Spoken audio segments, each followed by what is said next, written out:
Wake up, wake up, wake up. Barbados, get up. Good morning. Good morning, Barbados. Good morning. Good morning to you. Good morning. Morning, morning, morning. Good morning to you. Good morning. Morning, Barbados. Good morning.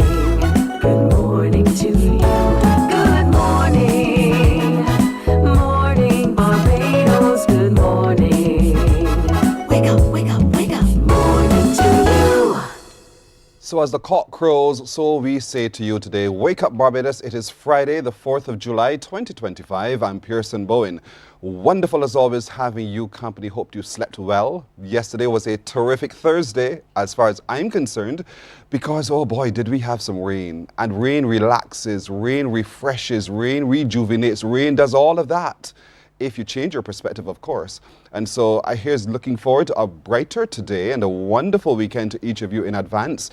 And so for those of you in North America who today means Independence Day, congratulations on your celebrations. Be safe and focused this day indeed. And so welcome to those of you watching us on our streams on Facebook, YouTube, and on our website, cbc.bb. As always, wonderful having you company. Thank you for following the one thing I ask of you every single day, which is to share the show, share the love, and bring others along to share in what we do. So to all of you, good morning. Good morning. Fantastic Friday. Thank you too for sending your tips because you know of something or someone which you think we need to tell on the show. And so you've been doing so, and to all of you, thank you. Remember, our email address is morninbarbados@cbc.bb. morninbarbados@cbc.bb. Send the information and we'll be happy to engage with whoever you have to share with us. So thank you so much for partnering with us on the show as well. It's Friday. What are your plans for the weekend? What do you plan to do really? And what do you want out of this weekend? Remember, it's the opening gala tomorrow. So get ready to head off to Queen's Park to be a part of that celebration. Good morning, Pat Ben. How are you doing today? She says good morning to the entire production crew. Patricia, the very same to you today. Pat Codrington, another Pat, early o'clock in the morning. Pat, good morning to you as well. Happy Friday. Back at you as well, girl. Have yourself a terrific one. Slender Glenda from Christchurch. Slender Glenda, a beautiful today to you as well. To all the beautiful viewers, she wishes only the best. And we wished only the very same to you, Slender Glenda. Marcia Rock, good morning to you as well. She's sending good morning to all the beautiful queens. And then the guys, the kings as well. So to all of you, wonderful today from Marcia. Marcia, back at you, or Marcia. Have yourself a lovely today as well. Auntie Faye is in the north of the island. She extends a fantastic Friday to everyone. We do the same for you, Auntie Faye. We know you'll have a terrific today. We wish you only the very, very best indeed. Thank you for logging in and logging on. Vereen Walker is also here. Good morning, Vereen. Good morning. Have yourself an amazing weekend as well. Thank you. Thank you very much, Vereen. Anthony Smith on our YouTube stream is watching from the 718. Happy Independence to you, Anthony. He says good morning to the 246, and so we flip it back at you. Rhonda Hines Graham, good morning, sweet Rons. Have a wonderful weekend. She reminds you to be safe as well. We remind the very same to you as well, sweet Rons. Have a great one today as well. So to all of you who've been messaging early o'clock in the morning, thank you so much. Share the show. Share the love.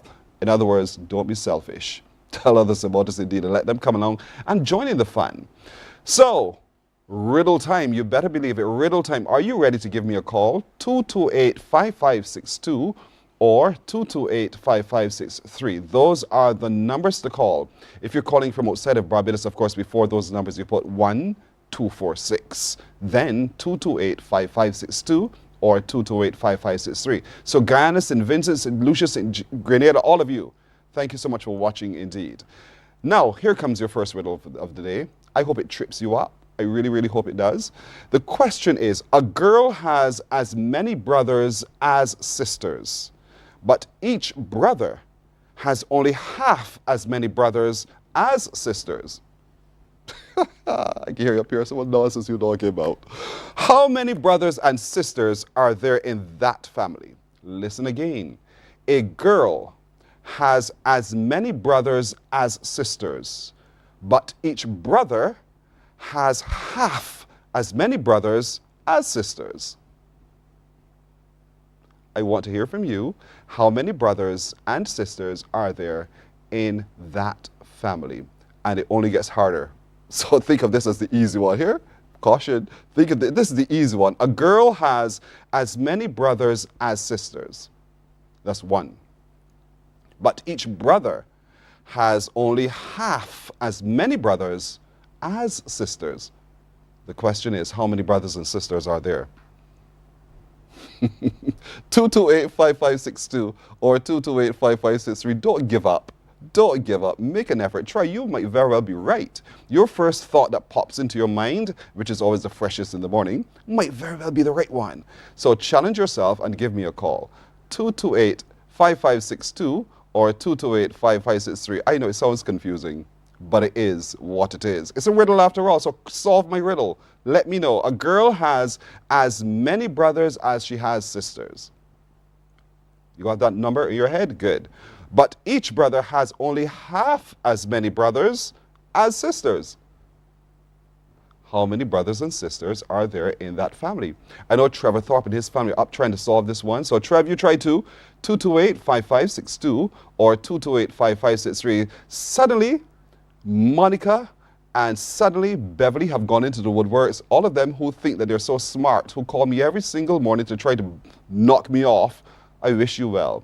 228-5562 or 228-5563. And of course, when you call, just turn down the volume on your TV so we don't have that confusion owing to the delay. So just work it out and give me a call. Now, coming up today, I asked you the question, what prophetic responses are there to contemporary challenges? Have you ever thought of that?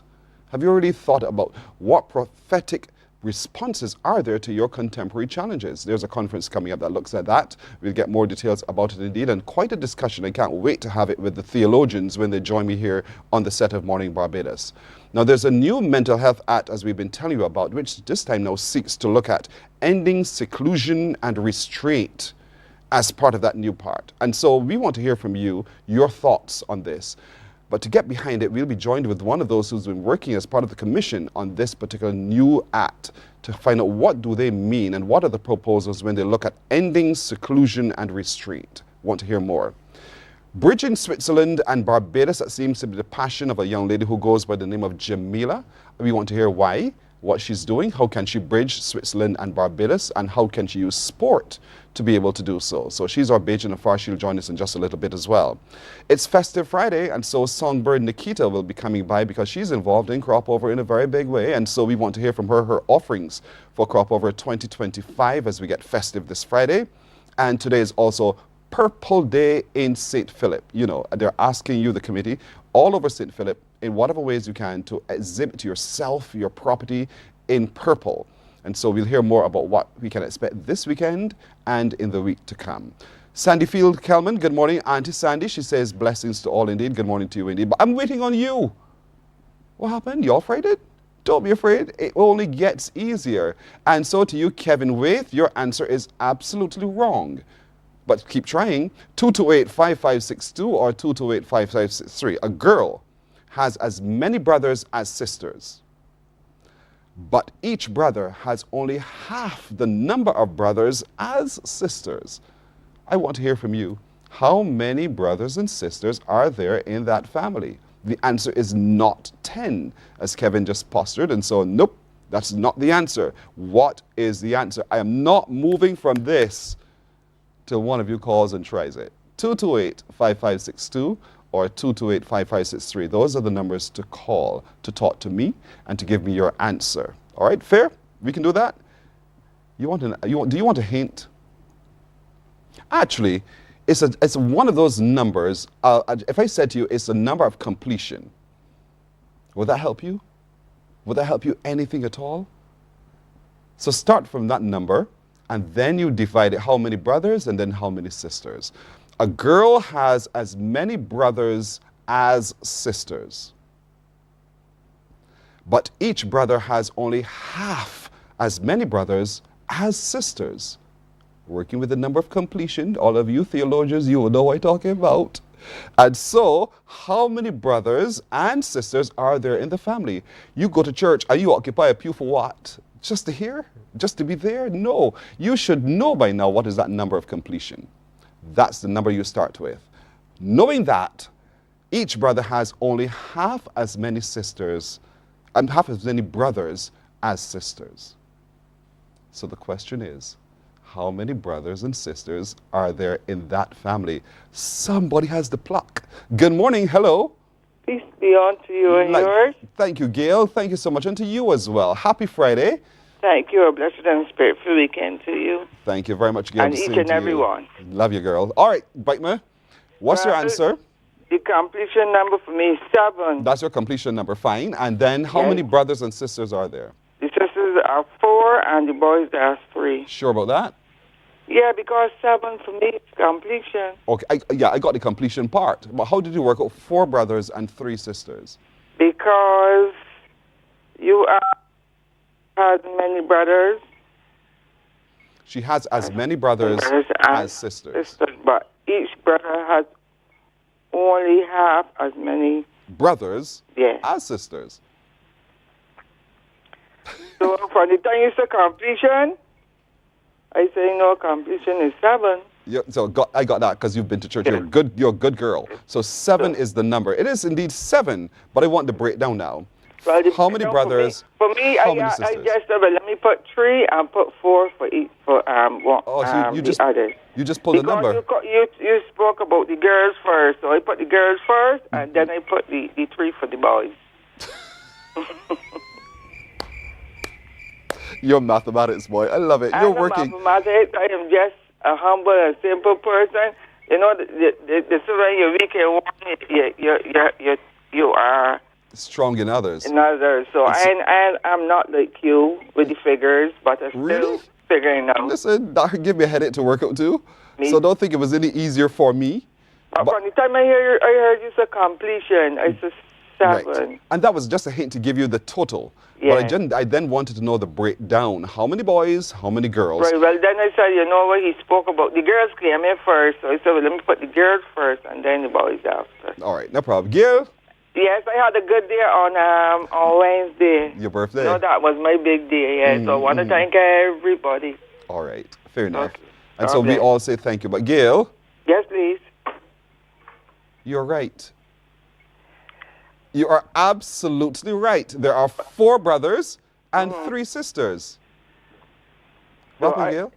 Pardon me? There are 4 sisters, sorry. Right, and 3 brothers. Yeah. Right. But wait. Hold on. What you told me? What did you tell me, Gail, is the answer? I told you, so that means I'm wrong. It is more boys than girls? You asking me?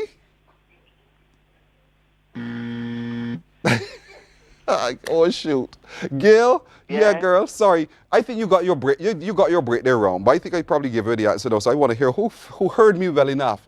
Gail, but your breakdown is wrong. Your total is correct though. All right. Okay, thank you. Right, sister. You're welcome. You're welcome. So come. Now you hear Gail's position. What is the other position? 228-5562 or 2. I give it away. Oh, ignorant me. 228-5562 or 63. And you came back with that there, Miss Sinclair? No, that's wrong. Rhonda, you're wrong. 228-5562 or 63. The number of completion. Start there. Joyce, yes, that's the total. I want you to break it down now. So what is it? How many boys, how many girls make up that family? Gail said something so close. I opened my big trap and said it correctly. And then here we go. So how many boys, how many girls? That's the part of the question I need you to answer now. Put in the breakdown for me. Let's see. Who has it right? Because a number of you are already posturing your answers online, and I thank you for participating in that way. I love to hear your voice, however. So, who's this? Tamika Batson. Tamika Batson says 4 girls and 3 boys. And so, Tamika, I give it to you. You're right. 4 sisters and 3 brothers. Absolutely correct. Indeed. By the oomph of your nose. Well done, however. Big luck to you. All right, folks, we shall take a break here right here. When we come back, we want to take a look at understanding those prophetic responses to today's challenges. We're back in a moment. Morning, morning, morning. Good morning. Good morning to you. Hey there, it's Mahalia. I want to share something that might be really helpful. If you're feeling anxious, overwhelmed, depressed, or lonely and have no one to talk to, call Lifeline Barbados. We all face struggles at times in our lives. You're not alone. There's no need to feel ashamed or embarrassed. It's okay to reach out for support. Lifeline Barbados is completely confidential. No one else will know you called. They're there to offer a caring ear and guidance without judgment. And fellas, I want you to know asking for help is a true sign of strength. It takes real courage to reach out. You can also call Lifeline Barbados if you're worried about loved ones who are struggling and you need advice on how to support them. There's a saying, a problem shared is a problem halved, but not everyone has someone they can confide in. That's why Lifeline Barbados exists, to be there for you or someone you care about during tough times. Save this number. Lifeline Barbados is just a call away. Remember, you can reach out whenever you need to talk.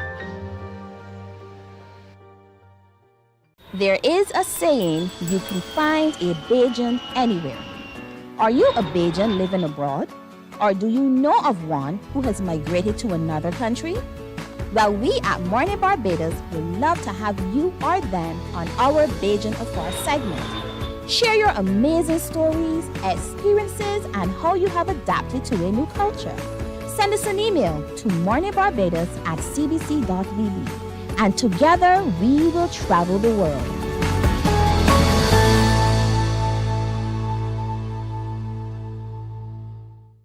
Some ask, what makes Barbados so special? We at Mornin Barbados say it's you, our exceptional youth. Morning, morning, morning. Good morning. Good morning to you.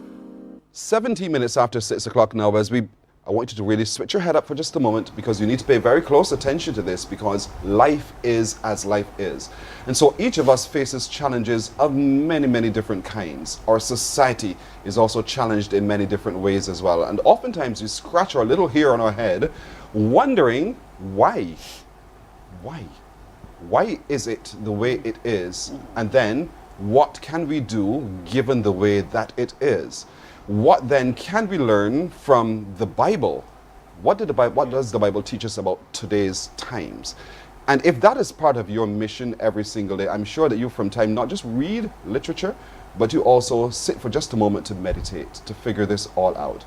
And there's no magic wand anywhere, but you are divinely placed to be able to have an answer to all of this. And so there's a coming together and a conference coming up that looks at all of this. It is the Theology in the Caribbean today. That's what we're looking at, those challenges. And so joining me as we take even a greater look at it, I'm excited to be a student of these, is the Bishop of Bridgetown in the Roman Catholic Church, the Most Reverend Neil Canterbury. As always, my friend, good to see you.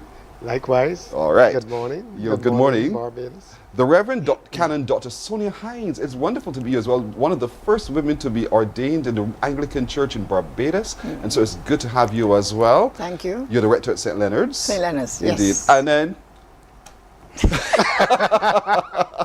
Dr. Ian Rock, a very good friend, former principal of Codrington College. Dr. Ian, good morning to see you. Good to see you. Pleasure, my friend. Good morning, Barbados. All right. I'll start with you, Bishop Canterbury, because this is something that evolved out of the Roman Catholic Church, the Catholic Church. And so why did you think it was important? Why did the Catholic Church think it was important to have this kind of conference, even its 32nd iteration? Very good. Basically what has happened is that theologians need a space. People talk about God, and so therefore they interact. And so therefore they wanted an area, a space to come and to throw out ideas and to get this back and forth. So back in 1994, a couple of theologians came together and they said, we're going to do this. And it started, and it's every other year. And so therefore it gives you an insight on how to interpret the signs, how to interpret what's happening. It gives you an understanding that God is still present in the midst of the challenges and difficulties that we encounter. It builds hope. It does, and hope does not disappoint. It never does. It really never does. And so, Dr. Sonia, being a part of this, because the invitation was extended then to the wider theological community, the Anglican Church. Talk to me a little bit about what that means to be a part of this process as well, from the Anglican Church's perspective. Wonderful. Thank you for that question. A very important question, because the Roman Catholic Church got it going in terms of this conversation that's happening in the Caribbean. But the Anglican Church, as we wind down our 200th anniversary celebration this year, is very pleased to be part of it and to be hosting it, for it to be happening in Barbados. We are concerned, like the Roman Catholics and other denominations across the Caribbean, about what is happening. So we are concerned about the issues that will be presented at the conference, areas such as increasing violence, trauma, justice and reparation, those sort of issues. The theologians, along with lay people, will be presenting some reflections on those. So the Anglicans have always been very social conscious, but now we have a space, as the bishop calls it, for us to be in conversation with other Christians in the Caribbean to be part of this, especially at this pivotal point in the Anglican Diocese here in Barbados. And so, Dr. Ian, this sounds as if this is what happens typically at Codgerton College anyway, you know? And so, from your perspective as one of the people who helped to teach people in theology, talk to me about the significance of this conference and the breadth of the people who will be engaged. The beautiful thing about this conference is that we can say it is ecumenical.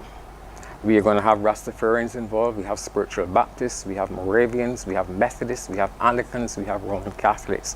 And all of these people are coming together, seeing life and how God speaks to life from their various faith perspectives. This gives us a chance to hear the other, to engage with the other. And it means, therefore, we are now able to do theology from the bottom up and from the top down, to have a level playing field. The way how we are doing that in the conference is that we are having not just theological discourses, we're going to have drama, we're going to have art, we're going to have cultural experiences, we're going to have performances. So the way how God speaks through the various oracles, through the various visions, through the various dreams, how God infuses the life, what we call the incarnational approach. God is present in every single aspect of life.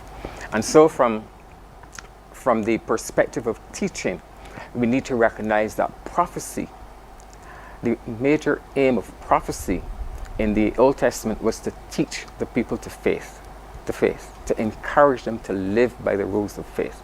So when we are talking about prophetic challenges in the Caribbean today, we are looking for ways to teach the people to understand how to respond from a faith perspective to the issues that they're facing on the ground today. And that is what the major goal of the conference will be. So we're going into the Bible. We're looking at, I'm going to say broadly, past experiences, so to speak. But I said it just in conversation to someone the other day, you know, the Bible has already laid out our life's plan. We choose to ignore it. But everything that you shall experience as a human being, God has already laid out. He's mapped it out for you. You just need to read it in the Bible and then understand what it is saying to you. But as human people, we resist it. We figured, no, we know more than God. And so we shall do what we want to do. And then we run into trouble. And then the oh God comes out, you know. And so that's the thing. And so this conference, to my mind, brings together people who focus back to the truth, who gets back to the beginning, so to speak. I know one of the things that drives this is Luke. And it caused me this morning as I was preparing for this to understand who he was. Who was Luke? What was Luke's faith? What was Luke's mission? What was Luke's purpose? Because in quoting Luke 4:18-19, it says, you know, the Spirit of the Lord is upon me because he has anointed me to bring the good news to the poor. He has sent me to proclaim release to the captives and recovery of sight to the blind and to set free those who are oppressed. And so here was this man, a mere physician who never met Jesus, but who was captivated by what he had to say, who took time to internalize his messages to be able to make meaning.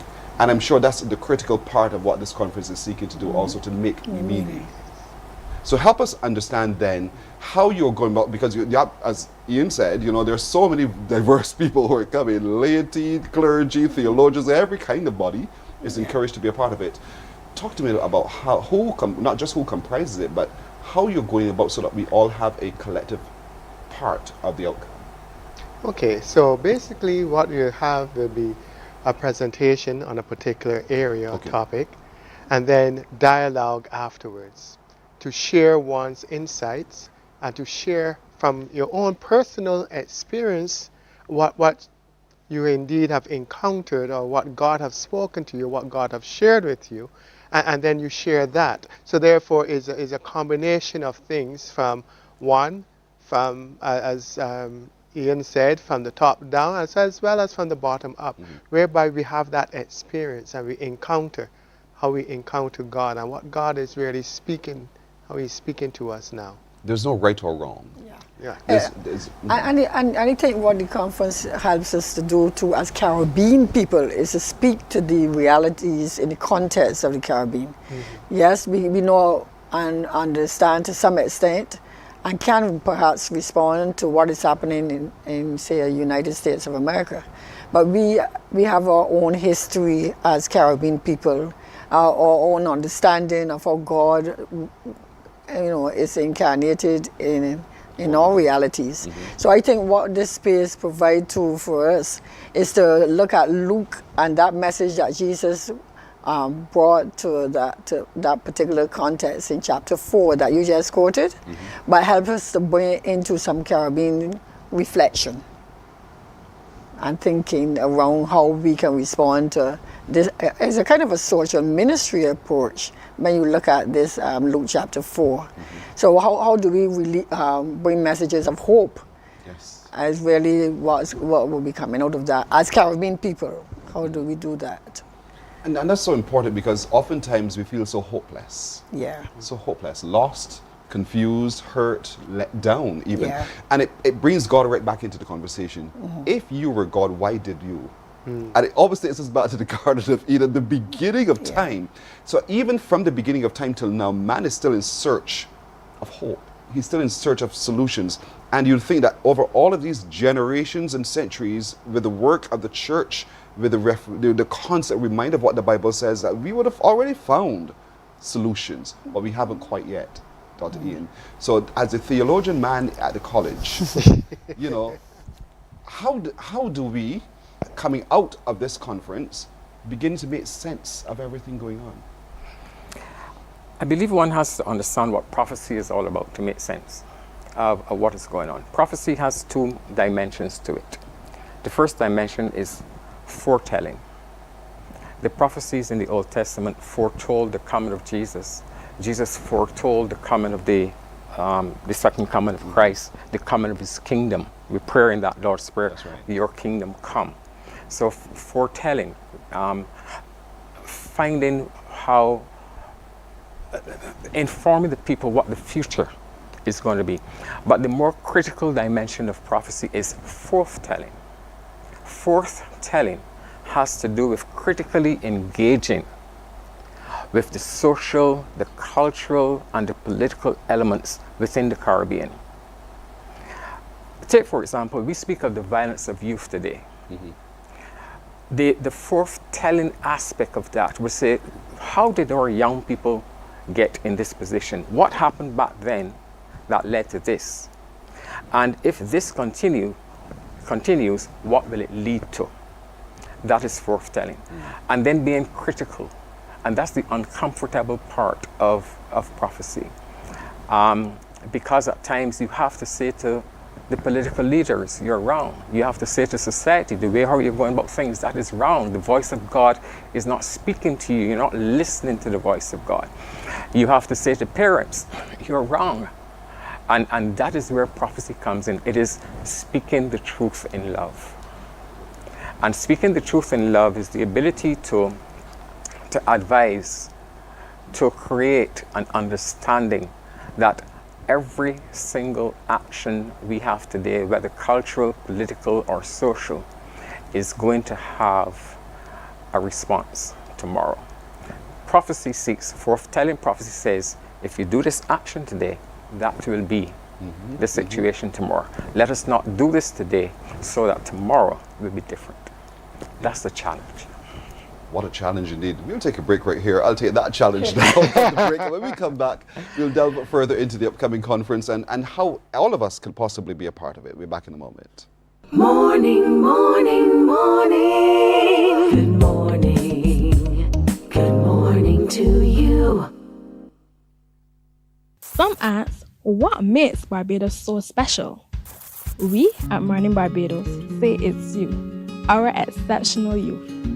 You are talented, resilient, and inspirational. You are the epitome of the Barbadian spirit, testing the boundaries of your creativity. If you are an entrepreneur, artist, baker, designer, author, or have done anything you think should be highlighted, email us at morninbarbados@cbc.bb. Let us show the world our exceptional Bajan youth. The Ministry of Youth Sports and Community Empowerment's Bridges television series is back. Join us every Wednesday at 8 p.m. with a repeat on Saturdays at 5:30 p.m. on CBC TV 8. Don't you miss it. God will not give you a job. God will not call you to do something and then not give you the capacity to have it, to make it happen. He will give you the resources. He'll give you the people. Morning, morning, morning. Good morning. Good morning to you. 29 minutes now to go to 7 o'clock, and so we are engaging in a theological way, but in a very simple, practical way on life. And how through what we know already, or what we are yet to learn, we can begin to repurpose our life and understand or the circumstances within which we live. This is an upcoming conference. It's happening from next week. It's the whole of next week that they've dedicated time to all of this. And so they're bringing together some minds, not just in theology, but in lay work, in social work, people who are practitioners in creative arts, all coming together because we all have perspective to understanding today for the future as well, interpreting our past as we go as well. And so we have with us Bishop Neil Canterbury, the Bishop of Bridgetown for the Catholic Church, Dr. Sonia Hines, who is a canon. She's a canon. She's the rector at St. Leonard's Anglican Church as well, and Dr. Ian Roth, former principal of Codrington College. When we broke, we were beginning to look at some of the elements of this upcoming conference, and one of them that piqued my interest was what we consider to be youth disengagement. The reality is a lot of churches are struggling with youth coming to church to hear the word, and then we see it played out in our society. And somehow it feels as if there is an undercurrent where they exist and regular life exists in the other current. So there's a disconnect and a disengagement. So talk to me a little bit about why that is an agenda item. Very important agenda. There's actually going to be a round table with some young people from different denominations speaking to the issues of the Caribbean from a youth perspective. We are inviting some secondary schools to send some young people to be there as well, so that they too can be engaged. But really to hear how our young people in the Caribbean and in the churches in particular, how they see the issues, how they're able to even teach us how we can respond. So that we're looking forward to that particular session on Tuesday at 10:30, and it's going to be Zoomed as well, to have the youth engage us so that we can not just listen in and go away not doing anything, but able to learn from them what they're going to be sharing with us in that round table. It's their reality. And so we want to hear their reality, yes, so we understand what the challenges they're also navigating, and how our theology can assist that navigation as well. I'm supposing they'll bring solutions. Don't just come bellyache, bring solutions as well. And so it's an invitation to young people from secondary schools only? Not necessarily to attend or to participate, and who will be attending? So the representative, for example, there's the Anglican representative young person on the round table, Roman Catholic, I think 2 or 3 other denominations that will get it going. But we also inviting any youth to be there, but we've limited the invitations to schools in the area. We know it's the last week of school, but we are hoping that some schools, including St. Leonard's Boys, Combermere, Queen's College, Ellerslie, were able to send at least 5 of their students to be part of that conversation. And we can all log in on Zoom and follow as Yes. well. But the physical location, where is it going to be? Oh yes, it's Christ the King Anglican Church Okay, in Rocklandau. Rocklandau. Yeah. Okay, so it's Yeah. that location, but Yes. to get the Zoom link, where It's do to I get the go? Zoom link. Where do I go? To Christ the King's Church to get the Zoom link? Yes, for now. But what we will do before the weekend is you're on again. I don't know if you can help us The tomorrow. will of the Lord, yes, man. But you'll give us get the it on information. CBC. We'll get it All to right. CBC. You give us the Yes, information we'll there. get it yes. I feel abused. But I want to dovetail, Dr. Ian, with looking at the arts and how the arts also play a part in us understanding our theology. And just how do young people and other people use the arts to message? I know that's a part of the concern as well. Yes, it is not my forte, but I would wish to say that if we go through history, we would find, first of all, the physical art of the various structures in Rome and across the world. Our stained glass windows may be considered art. Various pieces across the island, those communicate truths about God. And so we have that visible representation in that art. But art goes beyond that. Dancing, David danced. Dancing, liturgical dancing has now become a popular thing, a feature in a lot of churches. The whole idea of lifting one's voice up to God. Music is a vital part of the art of life. And then you have play and drama. I always remember a play that was done by John Walcott, and he was portraying a church, but it spoke so much, but it communicated in a way that a theological lecture would not have communicated. So art tends to, it was Howard Gardner who spoke of the various senses that people appreciate life, and art is one of those 7 senses in which we tend to understand the reality of life from a different perspective. So one person may understand life in sound, another one in reading, another one in scripture, another one. We all understand it in different ways, and art is very, very critical in that way. So that will also take some focus indeed. Bishop Neil, gender and ecclesiastical reform. And I look at you deliberately on this one because we know the Catholic Church's position. Yes. That is also a topic of discussion. Yes. So I'm curious as to what would be then the mind's expressions on that. Very good. Are you looking forward to that? Yes, why not? Because it's always a good dialogue. And there's certain things that the church stands basically, as we have here in the Roman Catholic Church. We do not have ordained women. But there is that opening of what Pope Francis did was to allow for people, men and women, to be into those different rites, whereby it comes as lector and as acolytes and things like that. And so therefore it is indeed interesting that how that has opened. But yet we're not only dealing with the Catholic Church. We are looking at the bigger picture. And therefore we're looking at how it can indeed work in the different religions that we have. And so therefore it helps to build and strengthen them as well. And gives us as well a perspective that we can indeed appreciate. Or at least consider. For now. Dr. Soni, I know you're biting on the chip.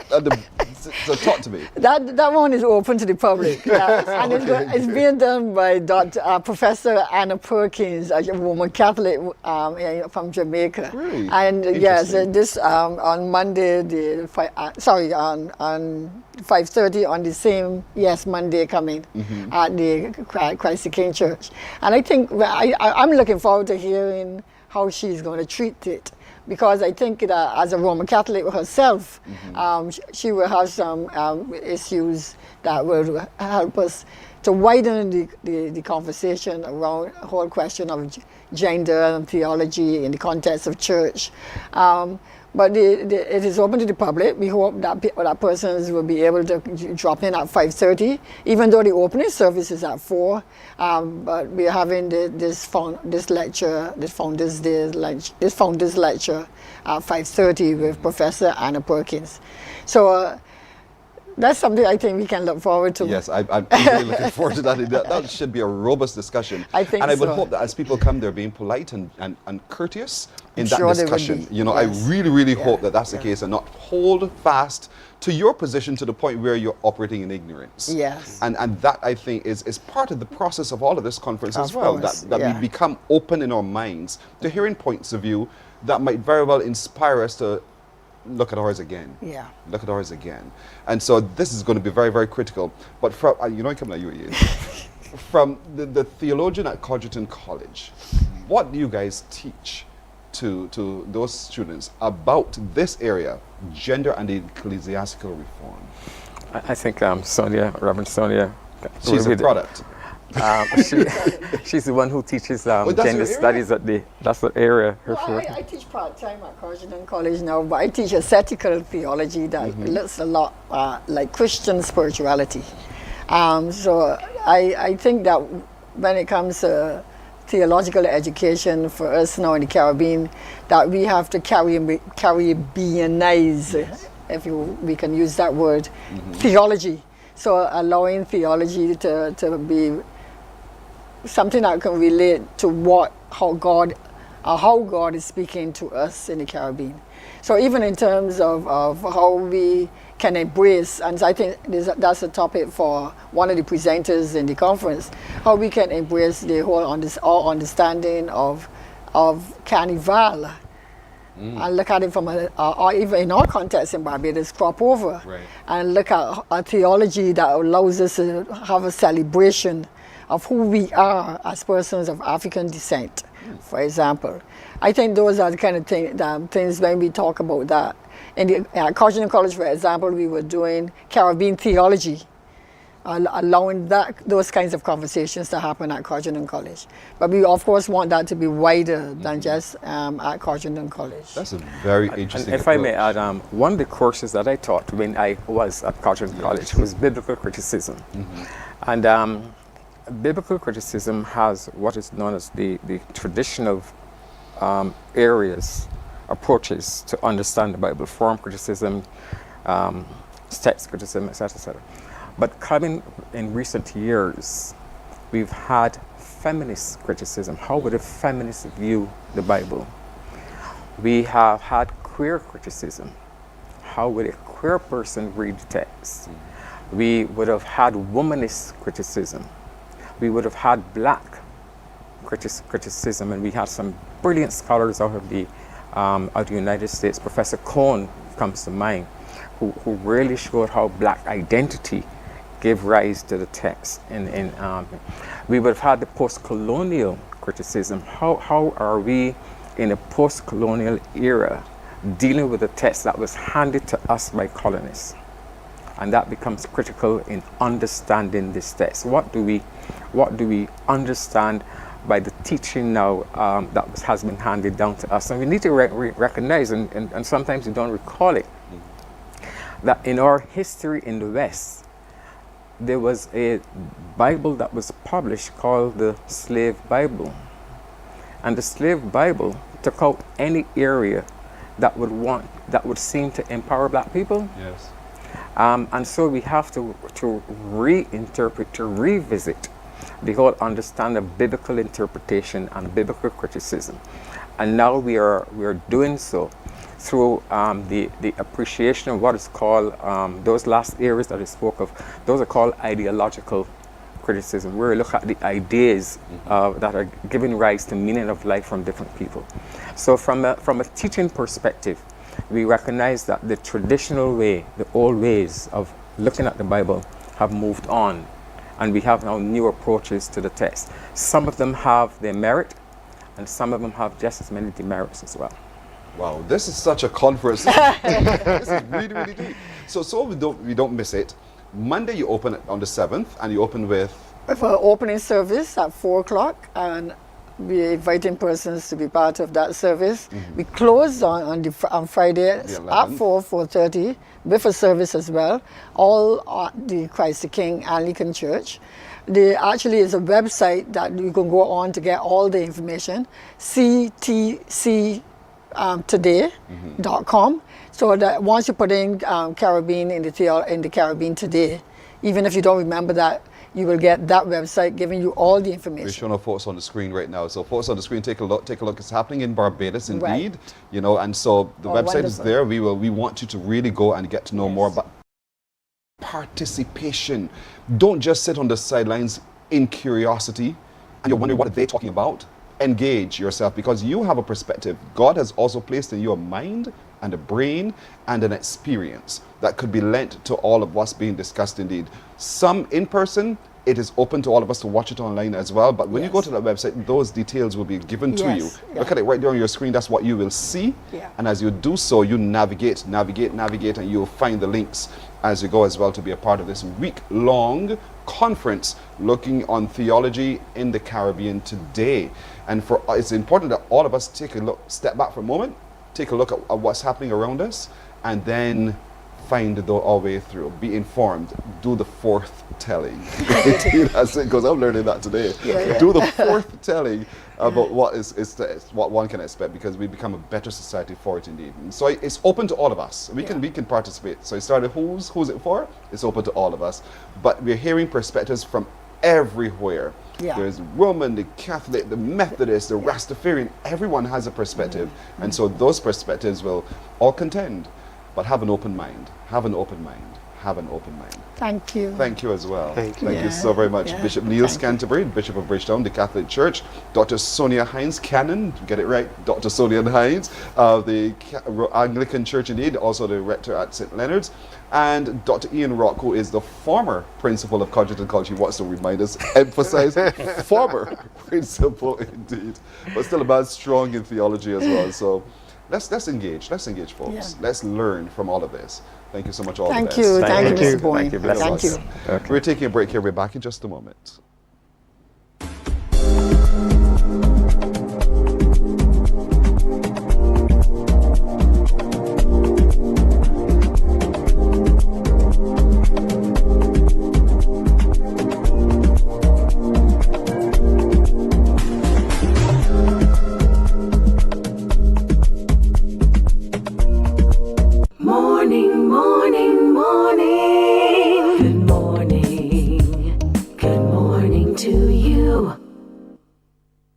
Some ask, what makes Barbados so special? We at Mornin Barbados say it's you, our exceptional youth. You are talented, resilient, and inspirational. You are the epitome of the Barbadian spirit, testing the boundaries of your creativity. If you are an entrepreneur, artist, baker, designer, author, or have done anything you think should be highlighted, email us at morninbarbados@cbc.bb. Let us show the world our exceptional Bajan youth. The Ministry of Youth, Sports and Community Empowerment's Bridges television series is back.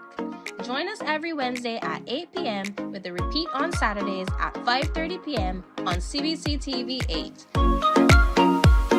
Don't you miss it. God will not give you a job. God will not call you to do something and then not give you the capacity to have it, to make it happen. He will give you the resources. He'll give you the people. Not only will he equip you with ideas, but he will equip you with favor, as he did Nehemiah. Turn on the latest episode of Infinite Possibilities, only on CBC TV 8, every Sunday at 1:30 p.m., sponsored by Covenant Life Teaching Center. Welcome to Nature's Discount, the ultimate health food store. At Nature's Discount, we have thousands of quality products at great prices. Hi guys, Dottie here with Nature's Discount, and today we are talking about Solar Ray Microbiome Probiotics and why you should be taking them. And we have well over 3 Morning, morning, morning. Good morning. Good morning to you. 10 minutes now to go to 7 o'clock. We are all, in whatever ways we are challenged by mental illness, whether it is ourselves or our loved ones or colleague, someone is battling today. And sometimes our response might seem a little tough because it might mean that we had to put them into seclusion or restrain them in some way. And it seems merciless. Indeed, but the new Mental Health Act proposal is looking at that. All week long we've been talking about you going to health.gov.bb to take a look at what's being proposed so you can lend your voice to the discussion that's coming up at the middle of July. And so joining me this morning as we look at ending the seclusion and restraint portion of the Act is Dr. Brian McLachlan, who is a senior consultant psychiatrist. Good morning to you, sir. Good morning to you. Thank you for joining us. In looking at this subject, I want to look at what exists and what is being proposed and the change that's being proposed. So tell me what exists now as in terms of responding to someone who has a mental illness. Okay, well, I think in the past couple of days we have spoken about wanting and having a desire to have mental health treatment in community settings as much as possible, community mental health clinics and even the outpatient section of the hospital, where people do have to be admitted to hospital who suffer with mental illness. And what happens when they are admitted, seclusion and restraint sometimes become factors that are associated with that. Internationally, there is a move away from seclusion and restraint in the sense of wanting that if persons do need that to occur, that be the last resort in terms of how they are managed. And we recognize, because the current Mental Health Act does actually speak in its regulations to what happens if persons are in seclusion. And by seclusion, we're speaking about a forced isolation, usually in a room or a space in which the person cannot sort of easily exit. And in the current Mental Health Act, in the regulations, it speaks to what are the circumstances under which that seclusion should occur and what should happen to that person in that situation in terms of being observed at least every 15 minutes and a documentation made as to how they are, as well as having that seclusion for a fixed period, and you keep reviewing whether or not that becomes necessary. What we would want is really not to get to the situation where that has to occur at all. And the new Mental Health Act, therefore, is going to really be speaking to what all the strategies that can occur that will not have someone having to be placed in that situation, as well as, and when we're talking about restraint, not having situations that are going to give rise where restraint needs to occur.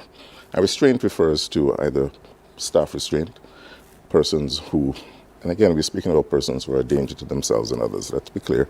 And so if there's a concern that someone is, let's say, going to attack someone else, unfortunately, staff sometimes will need to intervene and will need to deal with that situation. So, but rather than get there, what we're hoping to do is get to the point where we start recognizing if and when that's going to happen, take steps in terms of preventing that from happening, using verbal de-escalation sometimes to calm persons down. And then if we're going to, again, have to use restraint, then use restraint techniques that are safe and that are going to be safe for both client as well as the staff. The last resort. It's almost as if you're empowering the patient again. Yes. And so if the patient appeals, to whom does the patient appeal if they felt as if this is now being too punitive on me? But remember, and we discussed yesterday, the whole notion of the tribunal. Patients can actually, and I'm going to use patients and clients interchangeably, but persons do have the option, certainly, of being able to appeal their stay in hospital, and they'll have an opportunity, certainly, to be able to appear and make representation before a tribunal that will speak to, their care and their detention in hospital.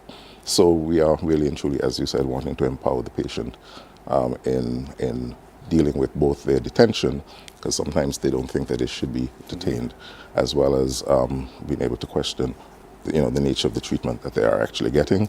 And we will have to account for that, and we will have to explain why we're taking the steps that we have taken, and we can quite frankly be overruled in terms of what we propose for clients. There's a rethinking, a retraining that has to occur, no doubt, because people are now dealing with the new proposals. So Yes. talk to me a little bit of the process in ensuring that the medical practitioner who's managing this case, this client, understands the limitations and the rights of the patient or client.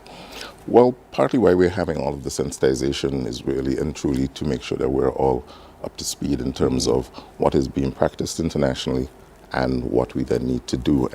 But remember, it's more than just a medical practitioner. There are other staff members that are associated with patient care. We are looking certainly at training, again, back to not wanting to get into restraint situations, not wanting to get into seclusion situations. We are looking at, again, how do we manage those situations. So prevention is important. Assessment is important, assessment of the client at the given point in time. And so training with regards to that, what do you look for with the client before the client acts up, so to speak? How do you diffuse that situation? Verbal de-escalation, what do you say to the patient? How do you say it? That's also really truly quite important. Your body language, your facial expressions, all of those things need to be taken into consideration. And if, God forbid, it gets to the situation where physical restraint becomes necessary, then again, learning the techniques that can be used by staff to deal with that situation quickly before anyone gets hurt. Because that's the worry about a restraint situation, that there can be physical injury being caused to either the patient or the staff member. There is psychological trauma that's often associated with restraint situations as well, both to the patient and to the staff member. And of course, there are medical legal consequences if that were to occur as well. What do you see to be the dangers if we don't get this right? We always want to keep certainly a good relationship with the clients that we see. We recognize that clients will have to be admitted, but we want them to be cooperative in terms of when they come. We want to have that rapport with them. When these things happen and the clients don't understand what is happening, then again, there's distrust that's created. So we have a situation that occurs, let's say this time. If there's subsequent times, then the client again may not trust us. That interaction in terms of the next time they come into hospital becomes difficult. So, and obviously if we're getting into restraint situations and someone gets injured, then that has its own consequences. So those are the concerns. We don't want to get to those points. We want that if persons have to come into a hospital, they're not coming in for long periods of time. We're able to settle them as quickly as possible, get them back out, and continue their care into the community. What's the role of the voice of the relative in this scenario? Because that's my loved one that suddenly have come to visit and they're in restraint, they're in seclusion. What's the voice in trying to ameliorate a situation that could occur? Okay, I think discussed over the past 2 days about the nominated representative, and that is that person. It used to be the next of kin. We are proposing a nominated representative that the client will have trust in terms of being able to argue for them. And that becomes very important. The nominated representative, if the client does not have capacity, meaning they're not in a position to make decisions for themselves, then the nominated representative can come in and say, because we have to actually discuss aspects of care with that individual and get their buy-in and get their approval. And if they say, I'm not comfortable with this, I don't like that, then we have to respect that. Would the medical professional have the right, as the medical professional, for the safety of client and staff to make a decision? Or is that decision solely between the nominee, the patient, and the tribunal? Okay, so it's going to be obviously a shared decision making. So we're moving away obviously from where the medical official is the right and has all of the say. As I said, we understand what we want to do, and our desire is to treat patients and treat them well. But we have to recognize that persons do have rights. They have the right to disagree. They have the nominated representative to speak on their behalf. And then, as I'm saying, there's going to be a tribunal that's also going to oversee the process. So we are moving away from, in the moment, the medical officer who's in charge may make a decision. But again, we have to be aware that we have to be able to back up that decision, but we also have to consult as much as possible in making that decision. Folks, you may have a view on this as well, and so there's an open forum coming up in the middle of July. We'll remind you as we get a little bit closer as to when it is, where it is, what time it is, how you can be a part of it as well.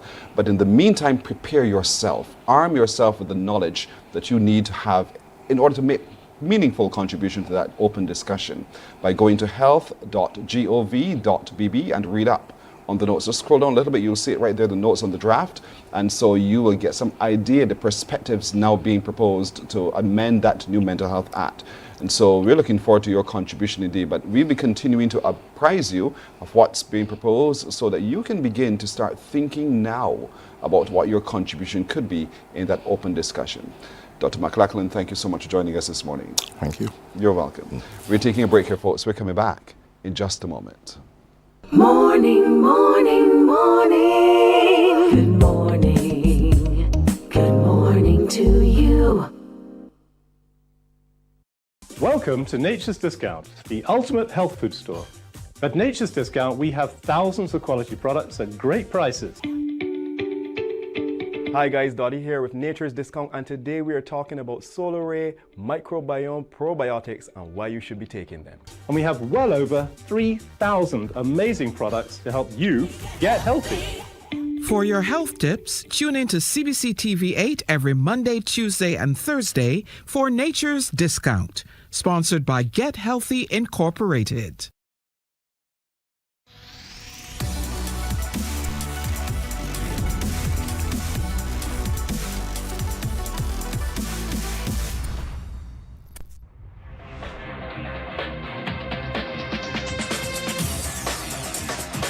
Week after week, Scald presents exciting reports and documentaries on the most varied topics of our time.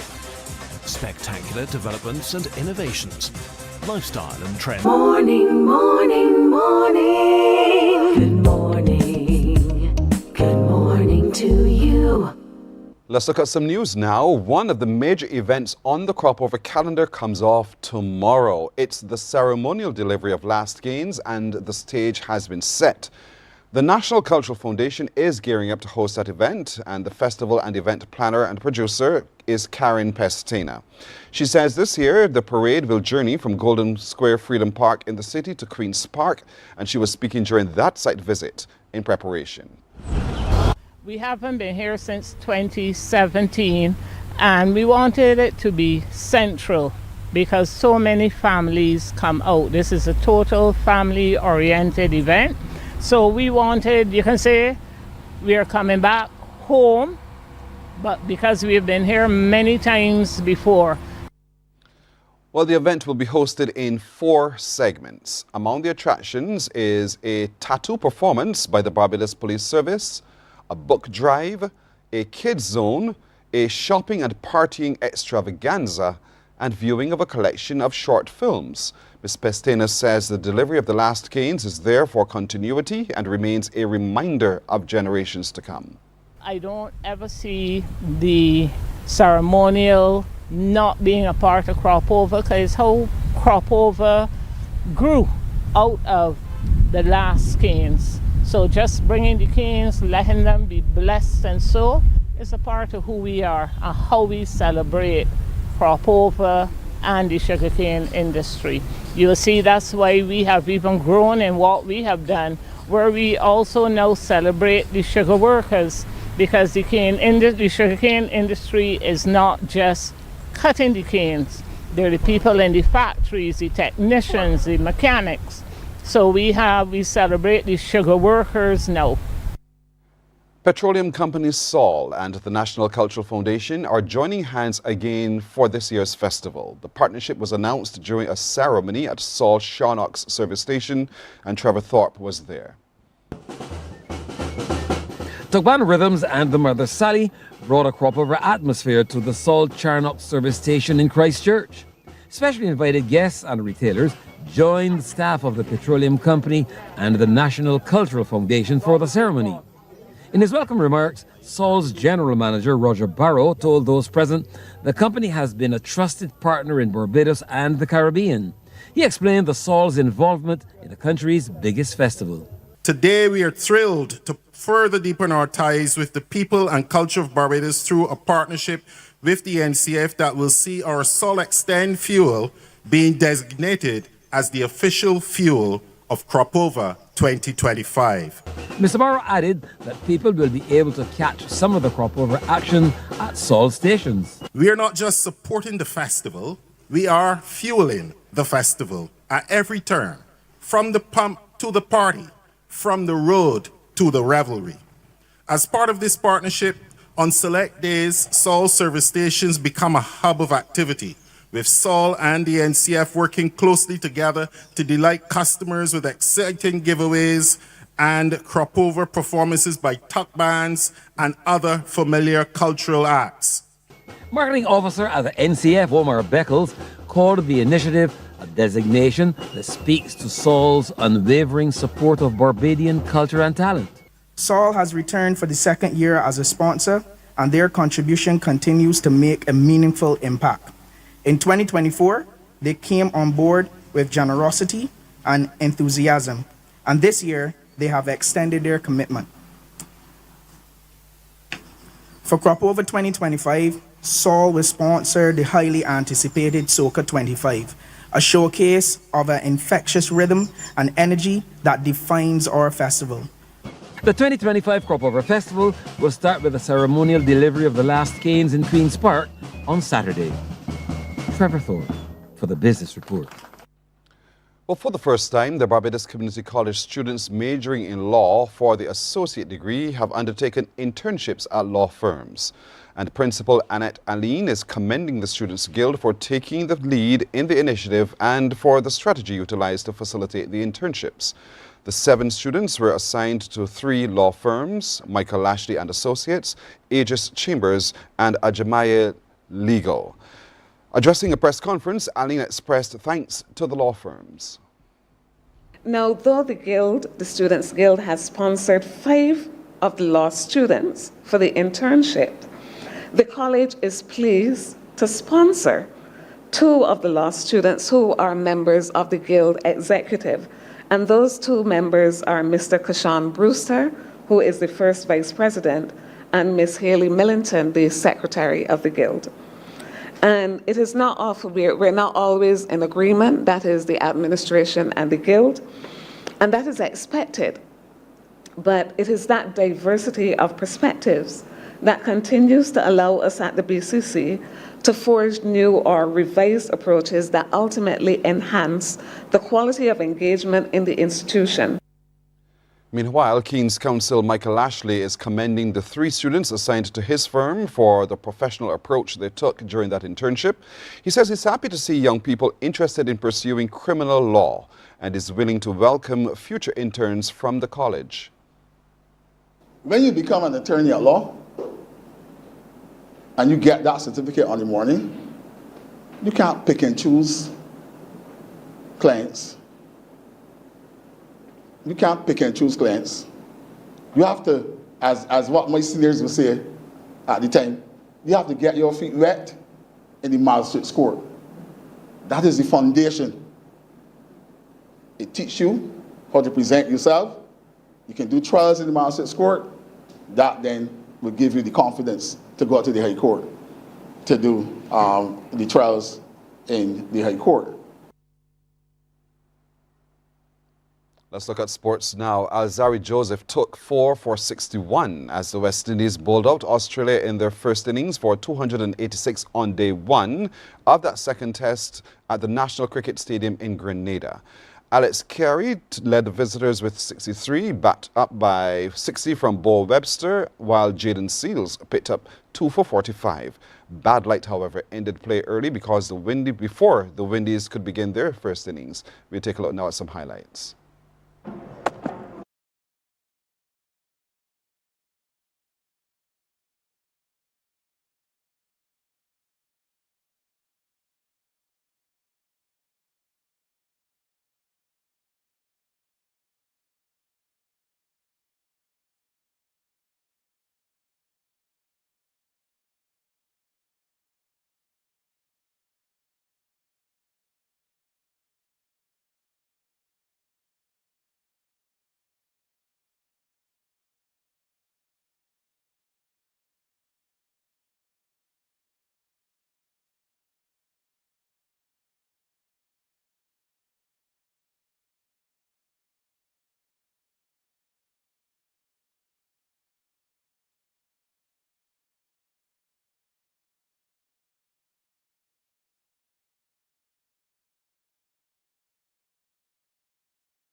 And live coverage will be seen on channel 308 on MCTV and heard on 94.7 FM.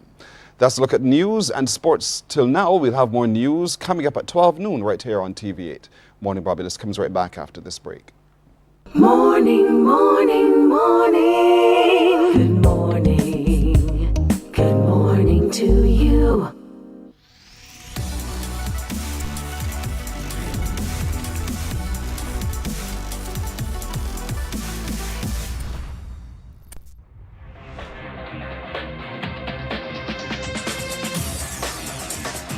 Week after week, Scold presents exciting reports and documentaries on the most varied topics of our time.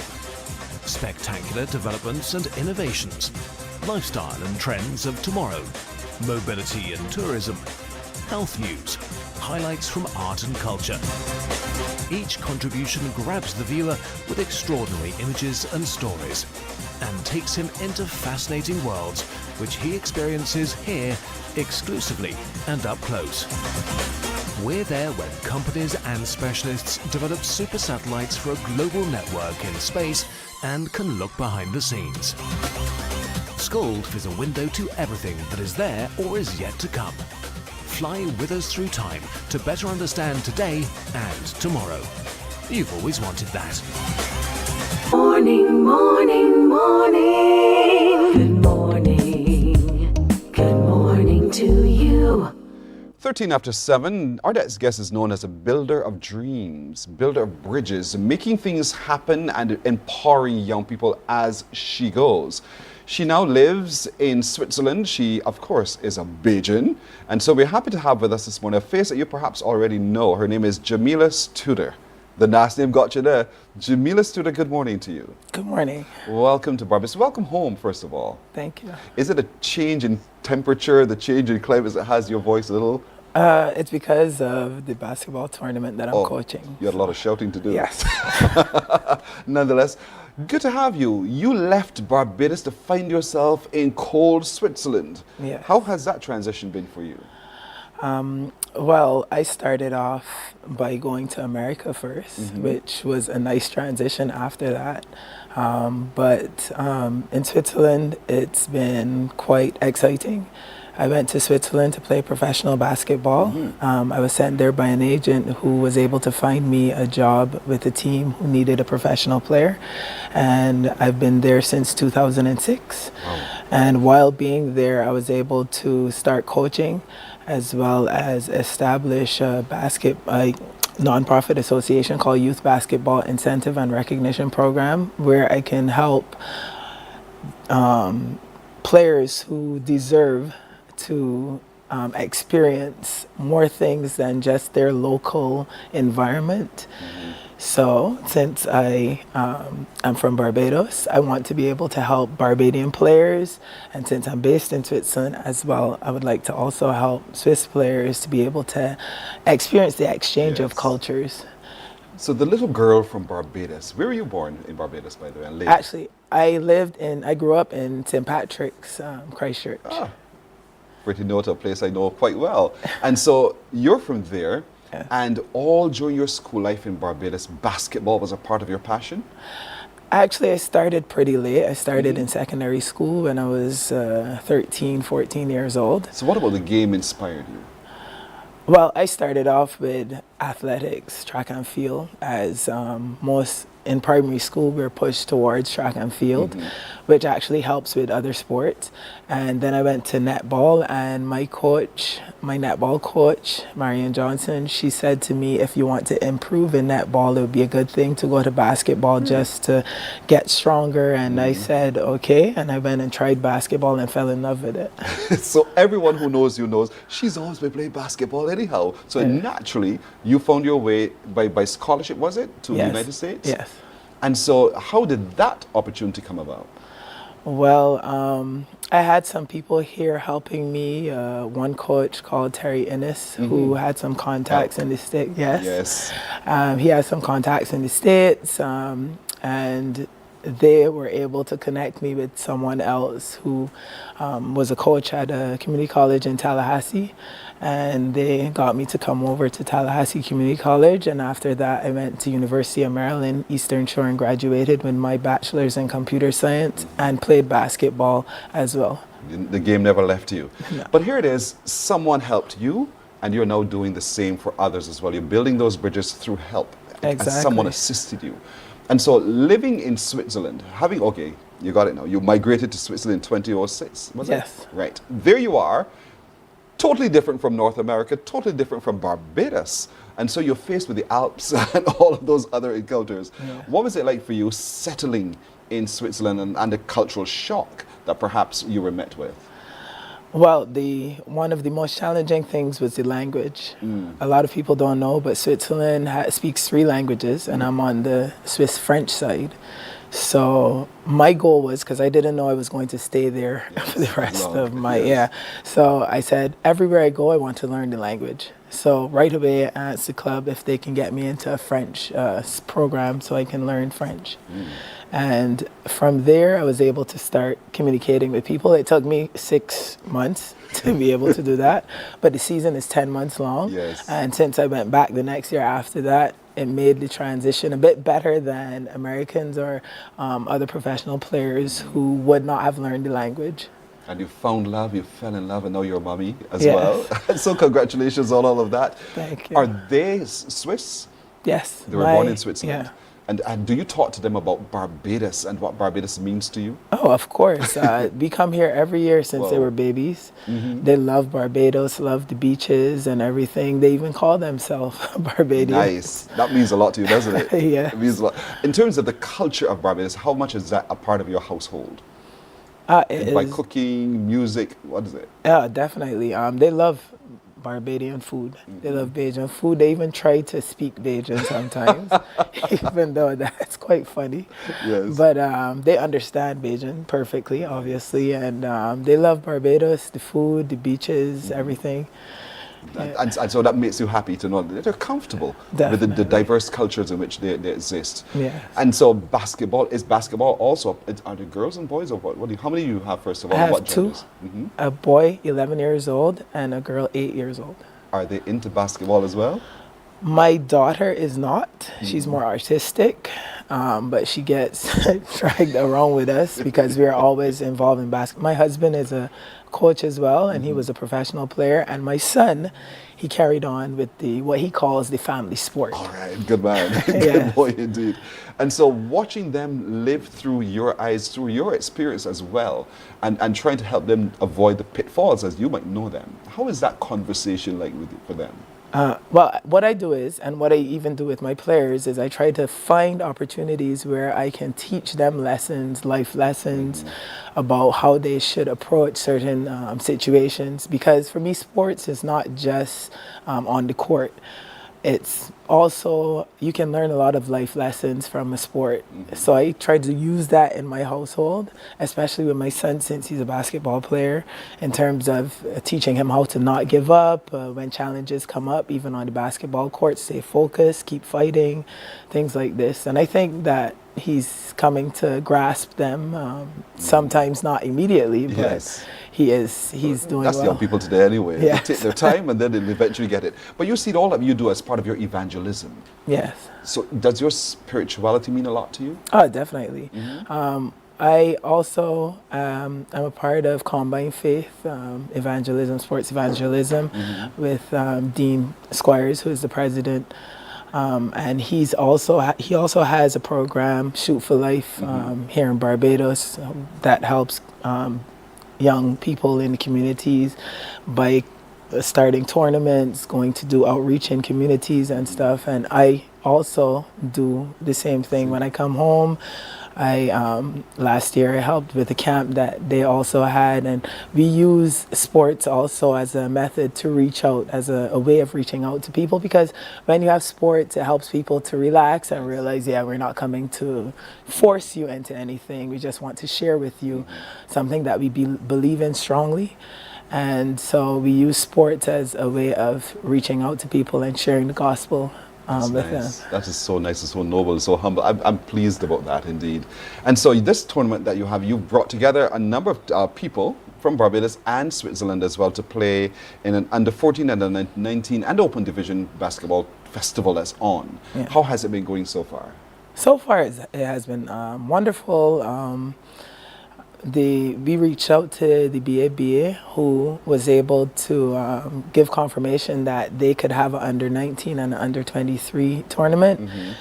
They did not have the under 14 category, so I just asked if they would be able to reserve the gym for us so that we can all, and they say yes, that would be wonderful to have the 3 categories, and I would just take care a bit more of the under 14s and they would do the 2 others. And I brought 2 teams with me, an under 14 and an under 19 team. The under 14 team is a mixed team. We have 2 girls and 6 boys, and the under 19 team is 9 boys from Switzerland with me.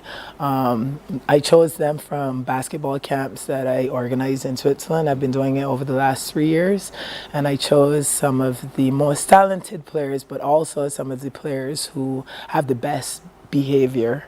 Yes. Because we don't want to take That's people. Right. Don't reward bad behavior. Exactly. Reward good behavior. Good You're behavior. Right. So for me, the talent aspect wasn't even the most important. You have to have both. Yes, yes. And so the tournament is on. It's been running since the 2nd of July. Today is the 4th. Yes. And it ends on the 6th, which is this coming weekend. Exactly. So how is it structured? First of all, I know it's playing at two gyms, Barbados Community College and the Garfield Sobers Gymnasium, right? How is it structured? What times are the games? I want people to really come out to see what you've been doing. Yes, so we were having the under 14 tournament in the mornings, the under 19s in the afternoon, and then the open tournament in the evenings or night times. Right.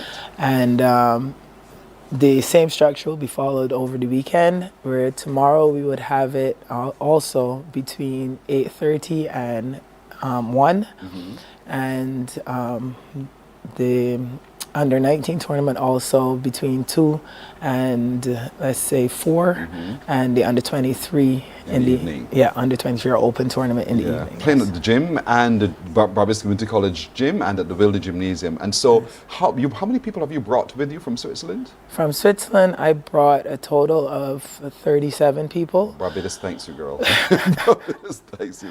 But my team is 17. Nice, Combined, nice. yeah. And so the travel Yes. from Switzerland to Barbados, how you had to go through London and make your way down? How did it work? Yes, we had to go through London and come to Switzerland directly from London, yes. And so the children that you brought with you, they were not exhausted, were they? They were excited. They were That's very, the other very key word, excited. excited. And so did you, in preparing them to come to Barbados, did you have to show them videos, talk up a lot about what to expect when they got here? Oh, definitely. Over the last 3 months, I created a WhatsApp group, and I've been sending information in it, trying to send not too much, but I think I was. It when they get for themselves. Yes, but what we did was we created a trip where they have activities, not just basketball, so off the court things, going on the safari, going to the catamaran, going to the water park and the karting today. And yeah, just being able to speak to the other players and interact with people at the gyms and stuff like that. In other words, you built in fun. Yes. You built in fun. Exactly. So what is a must-do thing you think you want to do with the children, the young people today? Oystins? Actually, today we're doing karting and Rascals karting's Water Park. Yeah, but there's tonight. I know there's a game, but after the game? Anyway, that's a consideration for you. Because I really like for them to immerse themselves in some of our culture. The things that make authentic Bajan, which are regular Bajans. And so here we go. And so a couple of quick fire questions for you. Okay. What's your favorite Bajan food? Cuckoo and flying fish. Do you still do that in Switzerland? No. Cuckoo and some sort of fish, yeah. You do? Yeah. And the children eat it? Yeah, they like it. Good children. I mean, have you tried the breadfruit? Definitely. Yeah. So where do you find those ingredients to cook? Breadfruit, not in Switzerland, but you can find cornmeal and okras. Okay, so that's easy to find. Yeah. The drink, your favorite Bajan drink? Mobby. I would say a plus. Okay, fair enough. Actually. Is that accessible in Switzerland? No. Okay, so it's like I got to pack a few in my case to go out. Yes. All right, so that. Do you listen to Bajan music? I listen to a lot of gospel music. And so, like John Yard and... Gotcha now. So yeah. you've answered the question. So John Yard is one of your favorite Yes. gospel artists, local gospel artists. Okay. How do you consume Bajan news? Where do you get it from? Well, online, yeah. That's the only way. Yeah. right now. Yeah. So you do read up the papers and you listen to the newscasts Yes. and watch those kinds of things. Exactly. Because you just want to stay Bajan. Definitely. So what's happening with your accent? Why do you still sound so familiar as a Bajan to me? Is it one you switch up depending on where you are? Yes, because when I was in Florida, for example, they could not understand anything. If you go to New York or Maryland or places like this, I think they have more of a mix of cultures, so they're able to understand me if I speak Bajan, but in Florida, not at all. Can you switch up with a Bajan? So for instance, I'm speaking with you. Can you give me your North American accent in response? That's hard to do, right? Yes, it is. I know. Because the brain automatically switches. It clicks into sounding just the baby sound. Yes. But when you're there, you're hearing the other sound, then you match the sound. Because some people hear me speaking to my team and they tell me that I don't sound like a Bajan. No. Okay, fair enough. But also because I speak French with them. Right, exactly. And so if you had to say to Barbadians today, come see our basketball festival, and you do it in French. Yes. Tell them that message in French. Let me hear what you say. I would say, venez voir notre tournoi de basket ce week-end, samedi et dimanche, 8h30 jusqu'à 22h. Okay, I heard Saturday and Sunday. Come see your basketball tournament Saturday and Sunday. What was the rest? Saturday and Sunday from 8:30 to 10 o'clock at night. Okay, my French is still a little too rusty, but thank you so much, You're Jamila, welcome. for that wonderful French exam in there indeed. So, all the best to you. You're doing such a noble job, really. And it's wonderful to know that from Switzerland, you maintain your Barbadian identity. You maintain it through the things you do, the things you cook, the different music with which you engage, and that your children love us, and that you brought a number of other young people as well to experience who we are. You're doing well, and I want to thank you so much. I wish the tournament well. I hope that everyone really sees benefit from it, not just culturally, but spiritually as well. Yes, and I wish you thank well you. with all your future endeavors. Thank you so much. You're very welcome indeed. Her name is Jamila's Tudor. She is a Bajan, she's an educator, she's a basketball coach, she's a dream maker. And so it's for that we celebrate her this morning indeed. We're taking a break here. We're back in just a moment.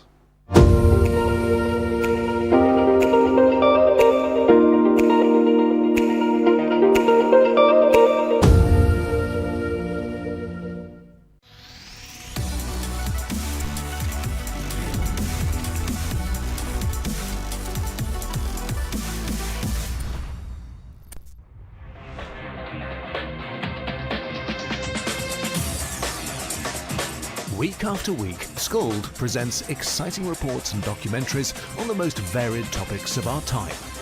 Spectacular developments and innovations, lifestyle and trends of tomorrow, mobility and tourism, health news, highlights from art and culture. Each contribution grabs the viewer with extraordinary images and stories and takes him into fascinating worlds which he experiences here exclusively and up close. We're there when companies and specialists develop super satellites for a global network in space and can look behind the scenes. Scold is a window to everything that is there or is yet to come. Fly with us through time to better understand today and tomorrow. You've always wanted that. Scold, a look into the future. Our world today is not the world God wants it to be. One of the reasons, which will surprise many, is that our planet, its governments, and its peoples are all living under the weight of Satan's rule. From the beginning of mankind's existence to today, human history is the written record of what it means to live under the rule of the devil. Yet that rule is coming to an end, and what a difference that will make. Every Sunday at 9 a.m. on CBC TV 8, tune in for Tomorrow's World, sponsored by the Living Church of God. Books open your heart, your mind, and your soul. They are educational, entertaining, inspiring, and motivating. Are you an author of a recent book you want to share? then Mornin Barbados would love to feature your book in our The Next Chapter segment. Send us an email to morninbarbados@cbc.com. Morning, morning, morning. Good morning. Good morning to you. 29 minutes now to go to 8 o'clock. I am thrilled to have the songbird next to me. You know, that's the major title we've given to her. And when you've been given a title by Barbadians, that will last you your lifetime. Nikita. Hi, Good morning. Good morning. So wonderful to have you. Thanks for having me. I Always can't a wait to pleasure. explore with you your storied career thus far. Yeah. Hold on a minute. Yes. Sherry Pollard is also here. Hello. Sherry, good morning to you as Good well. morning. How are you today? I'm doing well. Good to see you as well. Good to see you And I too. hope your mother's doing well. She is doing well. She's probably watching right now. I know. Maureen doesn't miss this, indeed. Nope. So good to have you as well. Thank But you, Nikita La Femme, Nikita. Yes, that is me. Listen, Mhm. you are really, truly such a songbird. You have been blessed Aw. with vocal cords that not are just beautiful to the ear, but that they get into your spirit. Good. Does that scare you? Yeah, but you put it that way. For sure. I hope it's all good after. But it is a blessing. It is. And I've learned to truly embrace the talent coming from a talented family. Mhm. Everybody sings. Everybody's involved in music in some way. It's somewhat become a responsibility. Yep. But I embrace it, and I love that I could do that. You know, Mikey Mix last weekend, he was playing some of your music. He said, I was listening to him, and he said, Nikita has the ability to sing anything and to make it sound so good. Right. And that challenges you, no doubt, to keep that up, to meet that standard every single time. Yeah. So when you walk into a studio, talk to me about the process in your head before you open your mouth. There's a lot that I do even before I get to do Mhm. studio in terms of rehearsing the songs on my own, making sure that I sing the notes the way how I want to sing them, or maybe I could change it up and do something different. Sometimes I go for a run because I need to like raise my heartbeat to settle myself down. Wow. It's weird, but It's weird, for real. but there are a lot of things that I do to make sure that the vocal is always clean. Song selection. Yes. Talk to me about that. For the season, for For Crop you, Over? not yet. We didn't get there yet. Oh, but oh. you as an artist, Yeah. song selection must mean something Oh to yeah, you. especially the messaging. The messaging in the song, I always go straight to stage. I have to picture myself on stage delivering this message because that's exactly what I'm a vessel. And I always try to make sure that it aligns with who I am as a person, whether it's morally or just in any way. You know, it has to be genuine. It has to be authentic. We tend to want to pit people in competition. Right. One with the other with the next, and blah, blah, blah. Is there a favorite artist, not local, international, anywhere, that you would consider to be one of your icons that you would want to pattern yourself after? I'm just curious. I've always been a Beyonce idiot. I got it. I absolutely love everything from Why? Destiny Child. I love her vocal skills are unmatched, in my opinion. She's such a performer, and how it appears that she balances home life and her career, and then the song choices, the dancing, the theatrics, you name it. She's like, she's like up there. She's up there. Yes, I recognize that immediately, and so that's why I asked her the question as open as I could. Right. No, you got it right.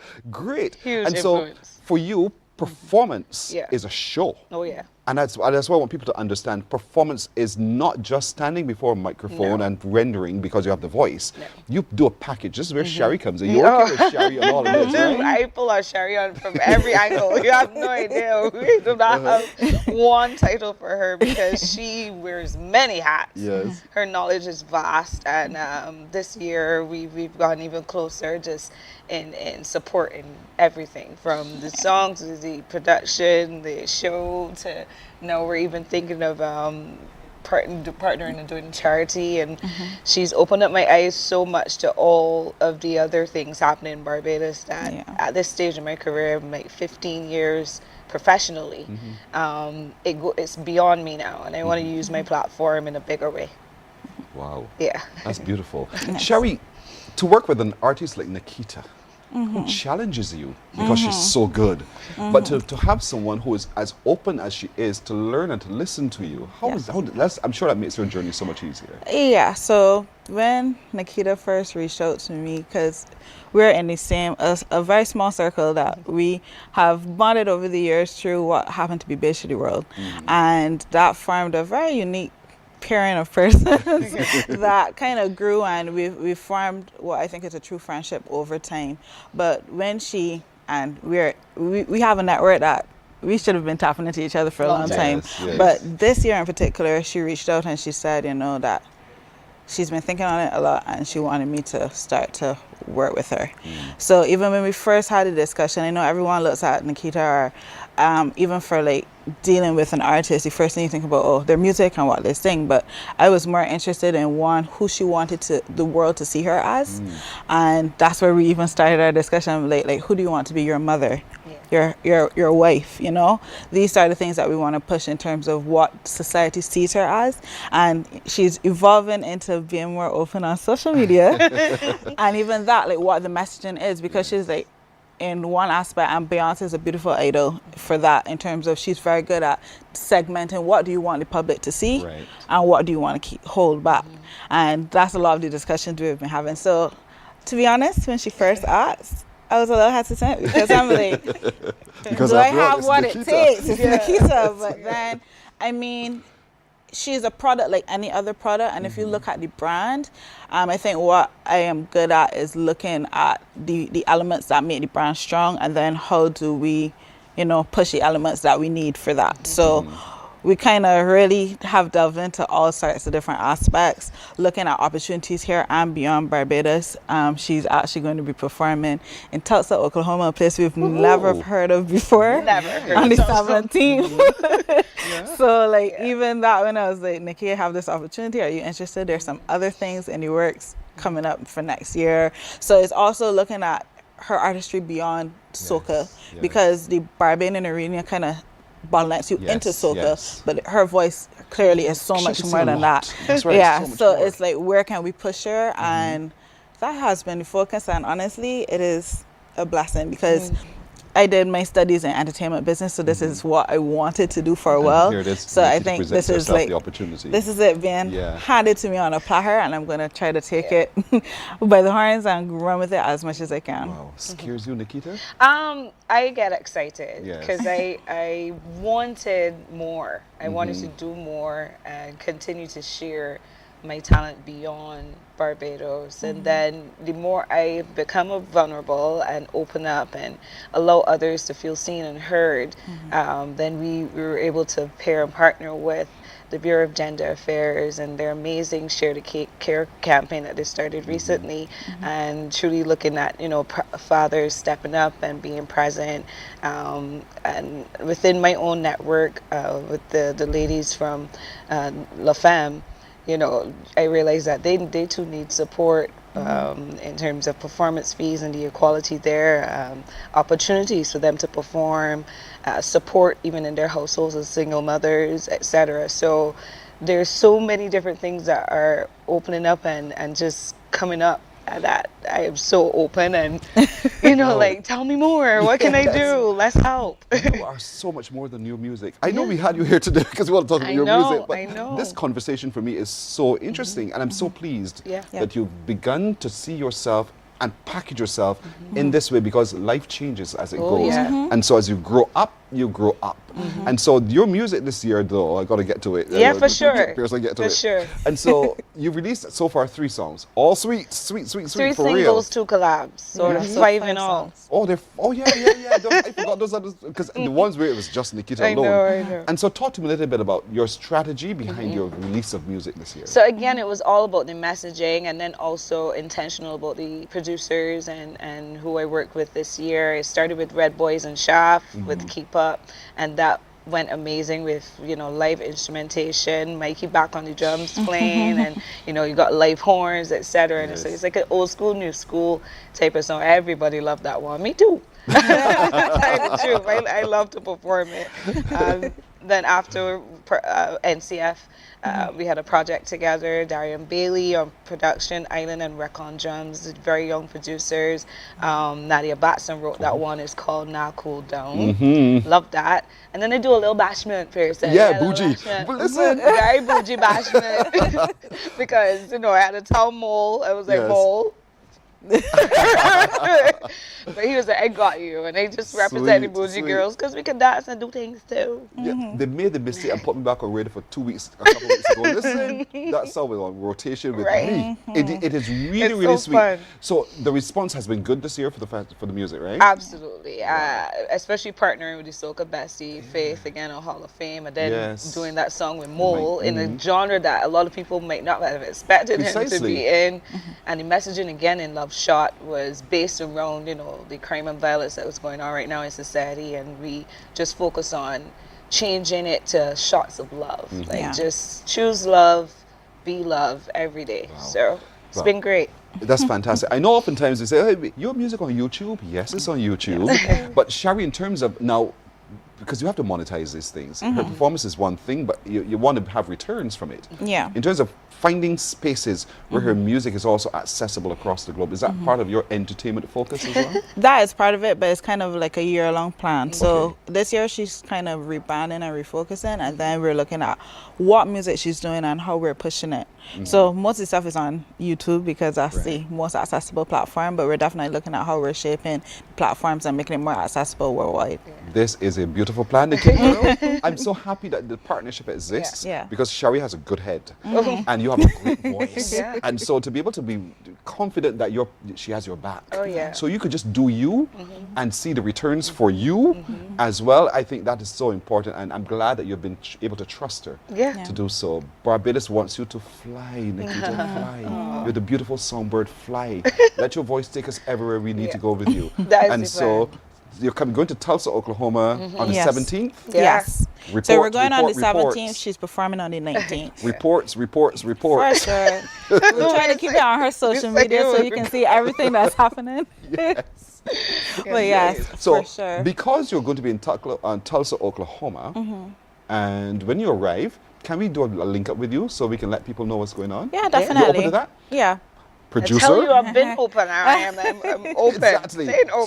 So we will make our team will contact your team and make sure we can beam in with you and get a sense of what's going on in preparation and how it went and that kind of thing. So you don't have to rush. We will connect with you technologically. I believe technologically. you. And make this happen. We want to stay with you, Nikita, because your talent is phenomenal. Yeah, thank you so Respect it, enjoy it, make the best of it, and because you make us so happy. Yeah. To see you perform, we've seen you in spaces and places before audiences, and we were like, that's our girl. Yeah. When you sang at the opening of the CARICOM meeting recently, it was like, wow, that's ours. Yeah. I was so pleased to be able to connect as a Barbadian with a Barbadian in front of the Caribbean and the world. Yeah. So that means so much to us. I'm feeling emotionally inside I know, right now. like, oh gosh, you know, but I I want you to know that you are phenomenal. Thank you. Let no one fool you. Thank you. Respect your talent. Appreciate that. You're welcome. Shari, thank you for joining us as well. Thank you so much. All right. Mornin Barbados comes back in just a moment. We now cool down. Now cool, now cool, now cool down. Now cool, now cool down. Now cool, now cool, now cool down. Nikita, every day like clockwork. Summer we just duck work. It feels like a crime if we miss a line. They tell we to cool down, place yourself, slow down. They out of we mind.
Books open your heart, your mind, and your soul.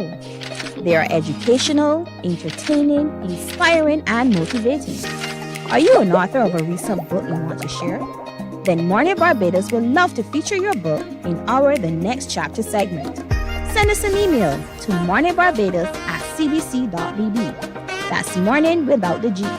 Come and let us turn those pages together. Hey there, it's Mahalia. I want to share something that might be really helpful.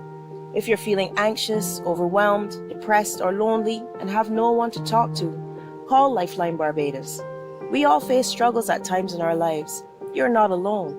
There's no need to feel ashamed or embarrassed. It's okay to reach out for support. Lifeline Barbados is completely confidential. No one else will know you called. They're there to offer a caring ear and guidance without judgment. And fellas, I want you to know asking for help is a true sign of strength. It takes real courage to reach out. You can also call Lifeline Barbados if you're worried about loved ones who are struggling and you need advice on how to support them. There's a saying, a problem shared is a problem halved, but not everyone has someone they can confide in. That's why Lifeline Barbados exists, to be there for you or someone you care about during tough times. Save this number. Lifeline Barbados is just a call away. Remember, you can reach out whenever you need to talk. There is a saying, you can find a Bajan anywhere. Are you a Bajan living abroad? Or do you know of one who has migrated to another country? Well, we at Mornin Barbados would love to have you or them on our Bajan Afar segment. Share your amazing stories, experiences, and how you have adapted to a new culture. Send us an email to morninbarbados@cbc.bb. And together we will travel the world.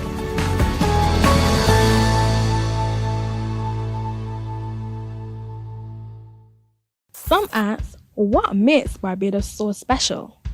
We at Mornin Barbados say it's you, our exceptional youth. You are talented, resilient, and inspirational. You are the epitome of the Barbadian spirit, testing the boundaries of your creativity. If you are an entrepreneur, artist, baker, designer, author, or have done anything you think should be highlighted, email us at morninbarbados@cbc.bb. Let us show the world our exceptional Bajan youth. The minute. Morning, morning, morning. Good morning. Good morning to you. 11 to the hour now. To our viewers in Oshawa, Canada, good morning to you. Norma and Alison, thank you for watching indeed. And so, St. Philip won already? That has been the thing that's been in my ear all the time indeed, because in this month we're celebrating as we gather in the parish of St. Philip. And so today is Purple Friday, I call it, but Angelo Lascelles knows a whole lot more than I do. Angelo, good morning. Good morning, Pearson. Welcome. It started. It has started, yes. Things are going fast and they're going well. Yes.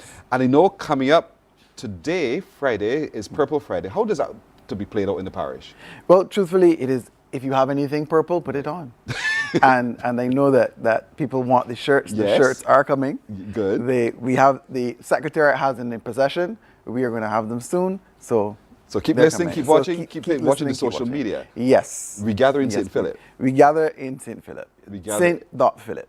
We gather in in Saint.Philip. Yes. So check it out and get to know when the shirts are coming out. Yes. But tomorrow, is the motorcade on tomorrow still? The motorcade is on tomorrow. Hopefully the weather holds up and we don't have any challenges there. 9 o'clock we do our community activation. We go through the entire parish. St. Philip, we make 3 stops and we engage with the community. Right. And later on that evening then we have our T20 cricket match in honor of Telston Payne and Kenroy Williams. The motorcade, let's start for a second. The motorcade is kicking off from where? The motorcade is kicking off from the 4 Square. Right. So we're going to start from 4 Square. I know a lot of you, Philippines, tend to want to get on the road too. So I can well imagine there's a convoy of vehicles. Is that encouraged or discouraged? Well, The convoy of vehicles have already been determined by the police service. Good. So if you trail us, well, at your convenience, yes. But you would not be a part of the official convoy. I would call it the bubble. You would not be a part of the bubble. Fair enough. So it's going to make its way through St. Philip, and they'll make it a couple of stops, 3 stops. Yes. And engage as go. So the giveaways, there are all sorts of things happening. So some of these shirts as well will be given away. We have some key rings, but there will be giveaways, there will be interactions all through the parish. They do. And then in the evening, we're heading to St. Catherine's Sports Club. St. Catherine's Sports For Club. that Thelston Payne 11 versus the Kenroy Williams. Kenroy Williams 11. Yes. And that's a big ding-dong T20 match. Yes. Boy. Yes. Under the lights. Yes. People have been calling, people have been messaging. They are very interested in this. So this is our first major event since the month has begun. Right. Food and drinks on sale. So come and enjoy all of that indeed. Yes. Yeah. What else is happening on that day? Anything well, else? to backtrack, we would have. I wanted to highlight that we did our greening program with some of our schools. I saw that happening actually. Yes, and that was very, very well received, and I think that we could do more of that even after we gather in as a part of our legacy. So we continue that again next week. Yeah. Couldn't cram 8 schools into one day, but we will continue that next week. That's good. Yes. So it continues. So all it right. continues. Yes. Do you have I know Sunday coming is the church service. Yes. The church service is at the Seventh-day Adventist Oldbury complex. Yes. And that will start at 9 a.m. And we expect we will have multiple our leaders, religious leaders from multiple denominations who will be taking part in that service. So we encourage all persons, whether you are from St. Philip or the Republic of St. Philip or not. They had to get that in. Had to get that in. So those from the Republic of St. Philip and everybody else can gather at Seventh-day Adventist at Oldbury and be a part of it. And of course, because it's large, it can accommodate quite a significant number of people of all denominations. It's a multi-denominational activity. But if you can't, you'll watch it on the stream. You can watch as it, goes. All right, I got that. Yes. Coming up on the 8th, there's a domino pull-orama. The domino pull-orama. Yes, so people come. They would have already registered in advance, and they come, they play, and if you play and you win, you take you pull a prize. You pull a prize, and that is at Clara's Hideaway. Where's Clara? On the 8th. Clara's Hideaway is in 4 Roads. So there is just after Granite Weeks Primary. Okay. You will reach I will call it a T junction, but not really, where right would take you. Left, would take you as if you're heading to Casa Grande or straight to 6 Roads. You take that right turn, and Clara's is down there. I got it. I think I see the location. Yes. I see the location. All right. So Clara's Hideaway for the domino pull-orama. Yes. That starts at 6:30. That's on the 8th. 6:30 in the evening. Yes. And that's on the 8th. But there's a school quiz coming up as well. I'm curious about that one. The Lions Club. Yes. So we've partnered with the Lions Club to have a school quiz, and this school quiz will be centered around things St. Philip. Yes. So it is important because a lot of what we know about our parish comes through that oral tradition, and we are trying to pass on that information to the younger generation. So the school quiz will be among, I think, 4 of the schools who will come and compete. Right. And they will get a prize. I mean, the theme is called sugar, so everything will be sweet, Of course. sweet indeed. Sweet So the big parade is tomorrow, the big motorcade moving through, sneaking through the island, shirts and trinkets, all sorts of things are on giveaway, making 3 stops. Yes. Then we go into church on Sunday, folks. Yes. But follow the social media. We gather in Saint Philip, yes. Indeed, and you can see all of the activities, when, where, how, everything, all the information is there. Yes. Shirts soon to come. Yes. All right, Angelo, thank you so much for joining us from the St. Philip And Parish thank you very Organizing much. Committee. Thank you very You're much. welcome, my brother. We're back in a moment. Morning, morning, morning. Good morning. Good morning to you. The Ministry of Youth Sports and Community Empowerment's Bridges television series is back. Join us every Wednesday at 8 p.m. with a repeat on Saturdays at 5:30 p.m. on CBC TV 8. Don't you miss it. God will not give you a job. God will not call you to do something and then not give you the capacity to have it, to make it happen. He will give you the resources. He'll give you the people. Not only will he equip you with ideas, but he will equip you with favor as he did Nehemiah. Turn on the latest episode of Infinite Possibilities, only on CBC TV8, every Sunday at 1:30 p.m., sponsored by Covenant Life Teaching Center. Welcome to Nature's Discount, the ultimate health food store. At Nature's Discount, we have thousands of quality products at great prices. Hi guys, Dottie here with Nature's Discount, and today we are talking about Solar Ray, microbiome, probiotics, and why you should be taking them.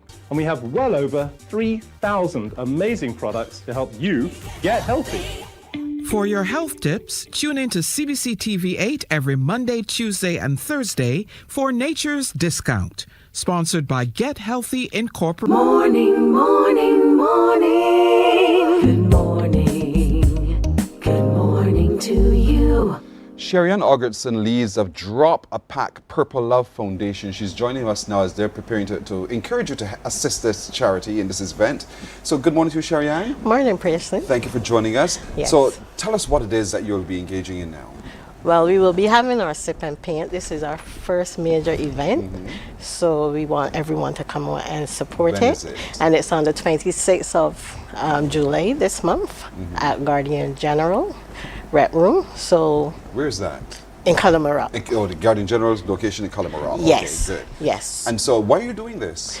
Well, Pearson, honestly, I want to give back something that I didn't have, right? And I didn't have a secondary education, and I see how important it is.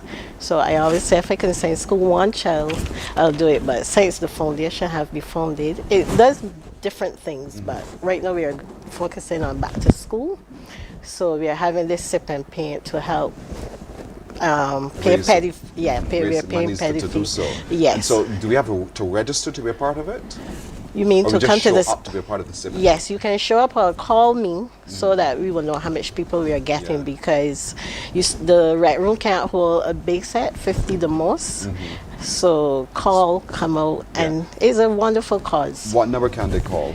238-9603. 238-9603. Yes. So if you want to be a part of it because you see you have a skill in art, you want to have a good time, a good lime indeed, because your contribution goes towards a very worthy cause, call 238-9603. It's happening on the 26th of July. Yes. At the Guardian. From 5 to 8. 5 in the afternoon? Yes. All right, at the Guardian General's headquarters there in Cullimore Rock. Yes. You can't miss it. And then there, once you go and you show up and there's 50 of you at least, we can accommodate. But if you want to give more, you can give more as well. But you need to early o'clock call and reserve your space. By the 15th. And this is all part of a back to school drive. Yes. Hosted by your charity Drop a Pack Purple Love Foundation. Yes. Yeah. Drop a Pack Purple Love Foundation, Sherry Ann Oggertson. So look for her name and you can check it out. Indeed, it's happening on the 26th. You have to be a part of it, folks. You have to be a part of it. So quick, Pearson, before we go, I always bring goodies, and this is some school supplies and also some personal hygiene products. And you can choose someone that is really in need of those things. Thank you very much. We You're appreciate welcome. that. You're welcome. Bless you. Your giving is a blessing. Yes. And so we will hope that people come to bless you as well in your And I giving. hope we can come back to really speak about more of The what big we're tall doing. man who you met at the Yes. man to talk to, indeed. So the giant, indeed. Yes. But Sherry Ann, I wish you well. Thank you very much. I hope people really do call you and register their Yes, space. I really do hope. Yeah, 238-9603. It's a sip and paint fundraiser happening on the 26th of July in the recreational room at Guardian General there on Cullimore Rock. And your monies go towards this particular adventure hosted by the foundation Drop a Pack Purple Love Foundation indeed. So we thank you already for calling and letting her know. Thank you so much indeed. Thank you. You're welcome.